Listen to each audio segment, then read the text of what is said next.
અમારા ધારાસભ્ય શ્રી મંત્રી હાલના જગદીશભાઈ વિશ્વકર્મા એ અમારો ફોન રિસીવ કરતા નથી. અમે રાત્રે એમના જોડે ગયા તો અમારા માટે દરવાજા પણ ખોલ્યા નથી. એ લોકોએ એવી સ્પેશિયલ અમને જાણ કરવામાં આવી અમારા કાઉન્સિલર તરફથી કે જગદીશભાઈ અમારા કોઈ જ કોન્ટેક્ટ કરતા નથી અને આપણને કોઈ સપોર્ટ કરવા માગતા નથી. એટલે સ્પેશિયલી અમારા સમાજને અને અહીંયાની પછાત વર્ગને ટાર્ગેટ કરીને આ એક હુમલો કરવામાં આવ્યો છે અને બધાના ઘર વિહોણા કરવામાં આવ્યા છે. સરકારની અમે નથી કહેતા, પણ સ્પેશિયલી એક વ્યક્તિની, સ્પેશિયલી એક નેતા જગદીશભાઈ વિશ્વકર્મા એમને અમને સ્પેશિયલી એક અમને ટાર્ગેટ કરીને અમારા ઘર વિહોણા અમને કર્યા છે અને રસ્તા ઉપર લાવી દીધા છે. અત્યારે તો અમને 2018-19માં અમને એવું કહેવામાં આવ્યું કે નોટિસ આપી, બરાબર. એ નોટિસ પછી અમને એવું કીધું કે ભાઈ આ અમે તમને વેચાણ આપીએ છીએ અને અમારી વેચાણ લેવાની માગ મફતમાં નથી સરકાર જોડે.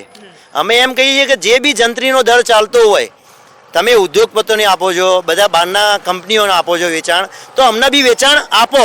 અમે જે બી જંત્રીના દરે જે કિંમત થતી હોય એ અમે ચૂકવવા તૈયાર છીએ.